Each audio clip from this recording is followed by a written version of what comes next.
Hello दोस्तों, आज फिर मैं एक एसक्यूएल का एक क्वेश्चन लेकर आया हूँ जिसमें हमारे पास ये एम्प्लॉय की टेबल दी हुई है और इस टेबल के अंदर एम्प्लॉय का डेटा हमारे पास प्रेजेंट है।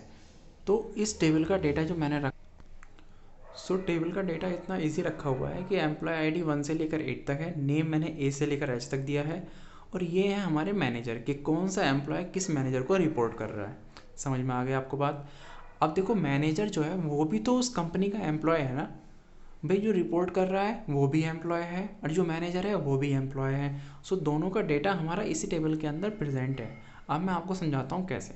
अब आप सोच रहे हो कि ए में जो है वो नल दिया हुआ है, इसका मतलब है कि ए हमारा सबसे टॉपर है, वो किसी को रिपोर्ट नहीं कर रहा है। बी रिपोर्ट कर रहा है फर्स्ट 1 वाली एम्प्लॉय आईडी को, सी कर रहा है 1 को, डी कर रहा है 2 को। तो ये जो 2 है, ये 1 जो 1 और 2 जो ये जो मैनेजर आईडी है, ये फॉरेन की है सेम टेबल के अंदर। मतलब कि ये जो 1 है वो रिपोर्ट कर रहा है ए को, डी जो है वो रिपोर्ट कर रहा है 2 जिसका एम्प्लॉय आईडी है वो है बी। इसको देखो, मैंने एक ग्राफ बनाया हुआ है, इसमें समझने में आसानी रहेगी कि ए हमारा जो सबसे ऊपर है वो किसी को भी मतलब रिपोर्ट नहीं कर रहा है। बी और सी रिपोर्ट कर रहे हैं हमारे ए को, डी एफ बी को। इस तरीके से ये चार्ट बना हुआ है। मुझे लगता है आपको समझ में आ गया होगा। तो हमारा जो क्वेश्चन है, क्वेश्चन ये है कि हमको ये पता करना है कि एम्प्लॉय का मैनेजर कौन है। हमें मैनेजर का नाम पता करना है। ये अक्सर इंटरव्यू में पूछा जाता है, बहुत सिंपल क्वेश्चन है, एकदम बेसिक स्टार्टिंग यहीं से होती है क्वेश्चन की, एम्प्लॉय और मैनेजर के बीच में।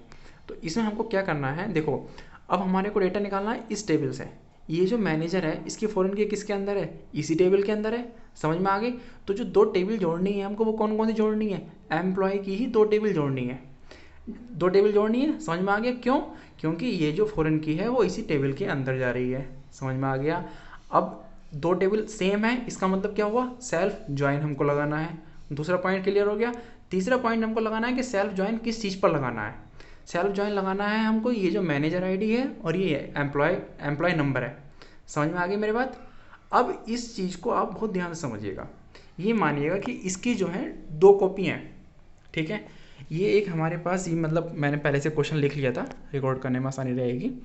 तो ये जो टेबल है वो है मेरी एम्प्लॉय का, कि मैंने उस टेबल की 2 कॉपी बना दी है, ठीक है। ये है एम्प्लॉय की और ये है मेरा मैनेजर का, ठीक है। एम्प्लॉय के अंदर भी एम्प्लॉय आईडी है, मैनेजर आईडी है। इसी तरीके से मैनेजर के अंदर एम्प्लॉय आईडी है और मैनेजर आईडी है। एक बात बताइए, जो एम्प्लॉय है उसका जो मैनेजर होगा वो मैनेजर वाले टेबल का एम्प्लॉय आईडी होगा। समझ में आ गई मेरी बात? जो एम्प्लॉय का मैनेजर है वो मैनेजर वाले टेबल का एम्प्लॉय आईडी होगा, क्योंकि हमारे पास 2 टेबल अलग अलग बन चुकी हैं इस टाइम पर, ठीक है। तो अब अगर मुझे जब ये सेल्फ ज्वाइन लगाना है और मैं इन दोनों कॉलम को इक्वल कर दूंगा तो मेरे पास जो मेरा डिज़ायरेबल आंसर है वो मुझे मिल जाएगा। समझ में आ गई? चलो मैं दोबारा समझाता हूँ आपको डिटेल अच्छे से। ये एक टेबल है, ठीक है, 1 2 3, इसमें से 3 एम्प्लॉय हैं, राम, श्याम, सैम। जो राम है वो रिपोर्ट कर रहा है 3rd को, मतलब कि उसका जो मैनेजर है वो 3rd वाले एम्प्लॉय आईडी का है। तो 3rd वाले पर गए, मतलब कि सैम को। सैम किसी को भी रिपोर्ट नहीं कर रहा है, वो सबसे टॉप पर है, मतलब हायर लेवल पर है, ठीक है। जो श्याम है वो रिपोर्ट कर रहा है मेरा फर्स्ट वाली टेबल को, फर्स्ट वाली एम्प्लॉय आईडी को। तो श्याम रिपोर्ट कर रहा है मेरा राम को। समझ में आ गई मेरी बात? तो ये जो मैनेजर आईडी है वो एम्प्लॉय टेबल के अंदर ही एम्प्लॉय आईडी के रूप में प्रेजेंट है, ठीक है। अब मैं इसकी 2 अलग अलग कॉपी बना ली, एक बनाई मैंने एम्प्लॉय की, एक बनाई मैंने इसकी मैनेजर की। तो ये जो एम्प्लॉय आईडी का जो इसका जो एम्प्लॉय ईएमपी टेबल का जो मैनेजर आईडी है 3, वो मैनेजर आईडी के अंदर एम्प्लॉय आईडी होगा। समझ में आ गई मेरी बात? इस तरीके से इन दोनों को ज्वाइन कर दो। ये तो हम यहीं पे फाइंड आउट कर चुके हैं कि ज्वाइन कौन सा लगेगा, सेल्फ ज्वाइन लगेगा। क्यों लगेगा? क्योंकि ये जो फॉरेन की है वो सेम टेबल के अंदर प्रेजेंट करती है, ठीक है। अब लंबी हो जाएगी वीडियो, जल्दी से आते हैं क्वेरी के ऊपर। तो हमको ये समझ में आ गया, सेल्फ ज्वाइन लगेगा। सेल्फ का मतलब हो गया कि हमें लगेगा इनर ज्वाइन, ठीक है। तो सबसे सिंपल बात ये बात है कि जो एम्प्लॉय टेबल है हमारी, वहाँ से हम निकालेंगे एम्प्लॉय आईडी और एम्प्लॉय से निकालेंगे एम्प्लॉय का नाम, ठीक है। फिर निकालेंगे मैनेजर से मैनेजर डॉट नेम, जो हमारी मैनेजर वाली टेबल थी, manager dot name as manager name from employee EMP. Inner join लगाएंगे अब एम्प्लॉय मैनेजर। ये जो एमजीआर है वो रिप्रेजेंट कर रहा है एम्प्लॉय टेबल का जो एलियाज होता है, ठीक है। जैसे मैंने इसको यहाँ पर दिया था ईएमपी और यहाँ मैंने दिया था इसको ये एमजीआर का, ठीक है।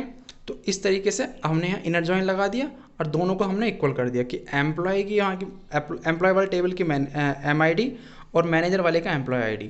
जब ये दोनों चीज़ें इक्वल हो जाएंगी तो हमारे को ये एम्प्लॉय ID, एम्प्लॉय नेम और मैनेजर का नाम दे देगा। समझ में आ गई? मुझे लगता है कि ये वीडियो आपको समझ में आई होगी अच्छे से, ऐसी मैं आशा करता हूँ।